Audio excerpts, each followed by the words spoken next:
So here goes. I'm an introvert, surprise. Um, and I have a lot of social anxiety. Depression kind of goes along with that too.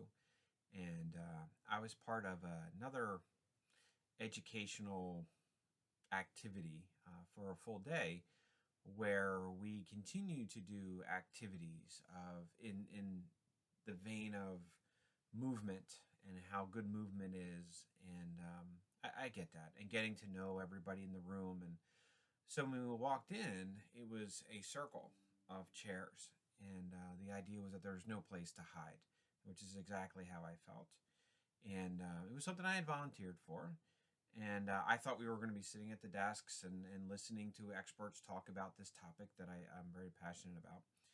And we spent a long time doing these activities of getting up and, the traditional, like, align yourselves by birthday without using words, or align yourselves in a line by where you were born without using words. Um, and then it was things like other movement activities like I don't even know what it's called, but you stand next to a partner and somebody yells out body parts, and so you touch toes, or you touch an elbow, or you those sorts of things. So that's, to me, is what's called forced touching, and somebody who has survived sexual abuse as a child, that is very traumatic for me to do. Um, and just touching in general, with the social anxiety that I have, and then that trauma on top of that. And then after you do that, then you find another partner, and then you find four partners, and then you find six partners. So it's not just about finding one partner, it's a continual type of an idea that you keep going and keep going, and you can't settle, and you can't actually sit and talk to the person. There's nothing wrong with sitting in a room and wanting to be talked with and to, and taking notes and watching a lecture and an expert who's engaging in storytelling. And that's the way that I learn, and that's the way that I learn best. Icebreakers give me a lot of anxiety at the conferences that I do. And it's why when I do school district in services, I never do those types of things. So forgive me, I might go on for a little bit about this, but it's something that I really, there's a lot of introverted people in the world, and we live very much in an extroverted world. And so this was an entire day. And this person lost me within the first 10 minutes because I was so freaked out.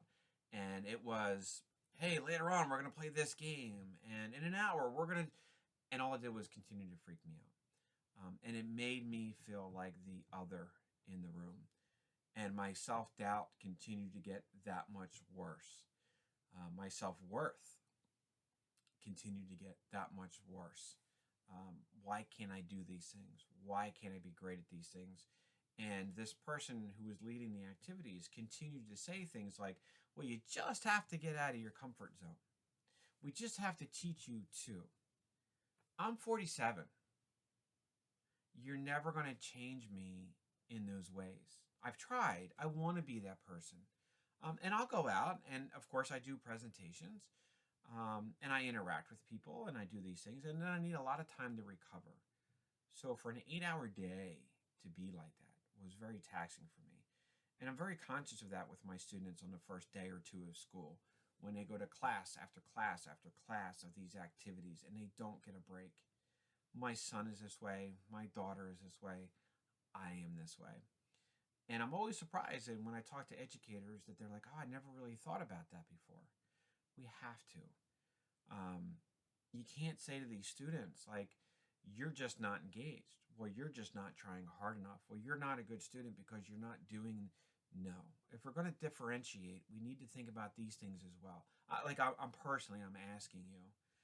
It's easy for me to sit here and look at my camera and send this out to social media as an introvert. That's easy for me to do. Um, and so I left that day just feeling awful. And I came home from school and I needed like an hour and a half to just sit in a room with no sound and to try to recover a little bit. Um, and I'm not saying we can't do these things, absolutely, but we need to think about the kids who can't handle this, who want to do this, who want to be included, but they can't. for multiple reasons. And I would, no matter what, introvert, extrovert, I would never have forced touching.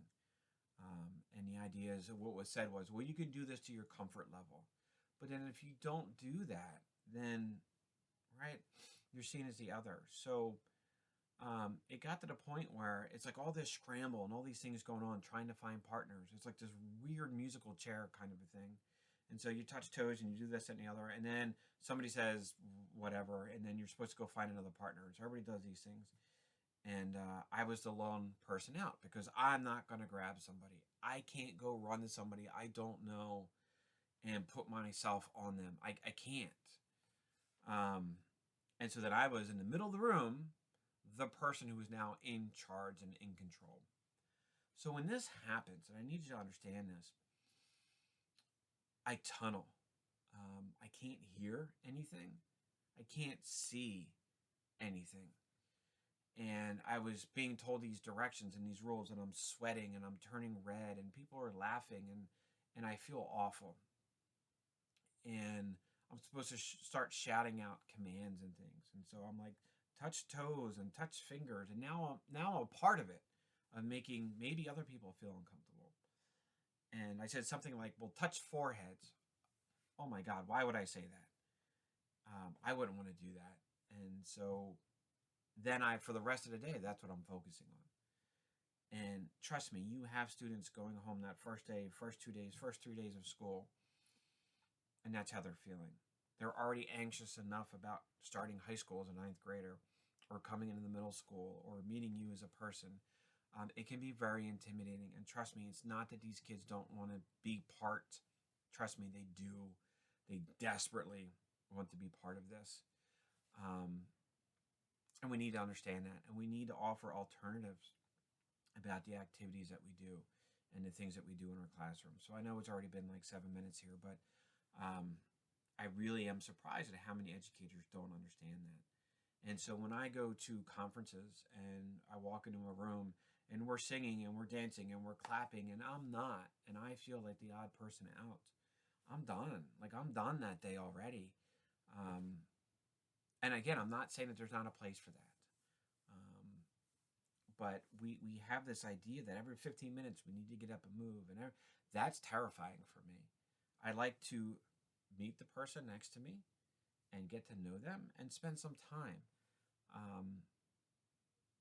I don't know. I don't know what my point is here, but I guess I'm sticking up for the other introverts, like my kids and a lot of my friends in the world who go through this. And if I can just kind of put that kernel of thought in your head to think about kids who have been through trauma, boys and girls, and whether they be sexual survivors or whatever it might be, that forced touching piece is literally traumatic.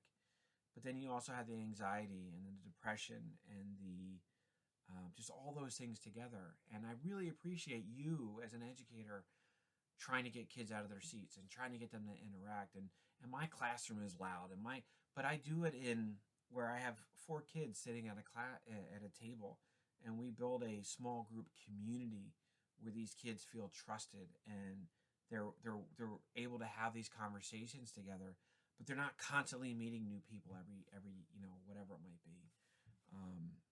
So if I can put that out there to my fellow presenters, to my fellow people who do in-services, to my administrator friends who do these things, and to my teacher friends, just something to think about.